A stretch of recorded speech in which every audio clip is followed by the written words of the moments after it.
Carrie Lochner, this is my position speech over the editorial Preventing the Next Data Breach. iLate Group research shows that the United States total credit card fraud amounts to $8.6 billion a year, and the Nielsen report estimates that that could grow to $10 billion by the end of 2015. The United States accounts for nearly half of the total credit card fraud, and but only accounts to about a quarter of total global credit card spending. This editorial supports EMVs in the EMV smart cards, which stands for Europay, MasterCard, and Visa, in the United States because of its success that it's had in other countries. But this editorial is also controversial because it states a semi-solution, but it lacks evidentiary support that shows that it would have success in the United States and in our economy. I will analyze my main claim, 3 subclaims, and give my final analysis over the editorial as a whole. My main claim is that retailers, banks, and other corporations can do far more than they already have done so far to protect customers from identity theft and fraud. This is a call to action and a claim policy stating that the resolution for United States credit card fraud is due to corporates' resistance of adapting to the new payment methods. Minimal factual evidence is told why EMV cards are so great, but they really just state that the current magnetic stripe is just storing too much customer information, and that's why it's putting people at risk.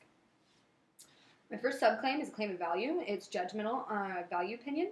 The reason they use J is the generalized version referring to large corporations versus businesses as a whole.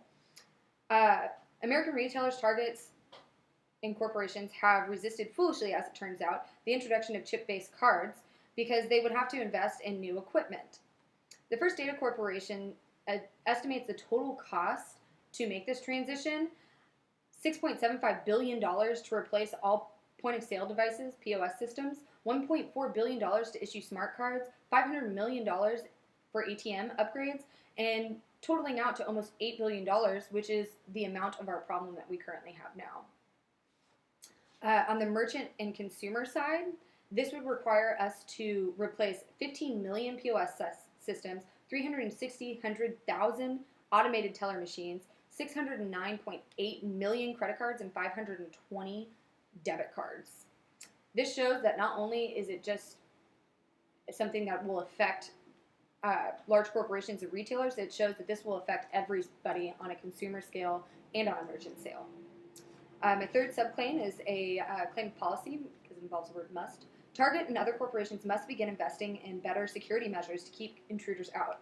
Christian Paget, who works for the Recursion Ventures as a security researcher, did a demonstration showing that contactless credit cards, which are part of the new smart cards, can easily be hacked into by purchasing a POS system off of Amazon for less than $10. And by walking through someone, you can get their credit card number and use it for a one-time sale. It's a different kind of fraud, but it definitely is still there. My third claim is a claim of fact. Many countries in Europe, Asia, and their surrounding areas have replaced magnetic stripe cards with chip-based cards because it is harder to duplicate. Statistical evidence shows the decline in credit card fraud in these countries, but it does not state how this will impact our country and how this will have the same effect. Jeff Carelli from the Credit Card and Fraud Group gives an example stating that England uses an offline authentication process for credit card transactions, there's a lag time. At the end of the business day, all transactions are gathered and brought to processed. This is likely when the hackers go in and steal the information, which brought their credit card rates up, fraud rates up. The United States instead uses an online version authentication process, which is all done in real time on the spot, and that it thwarts significantly the percentage of fraudulent attempts. So their decline in credit card fraud would not necessarily be the same kind of decline in ours. In conclusion, a possible solution to current credit card fraud is EMV, but this editorial fails to inform readers of the impact of EMV cards that will have on our economy as a whole.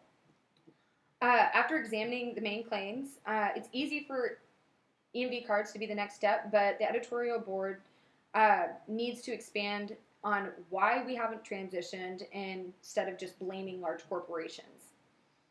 In conclusion, a quote from my editorial: "No security measure will ever get rid of an economy of theft and fraud completely."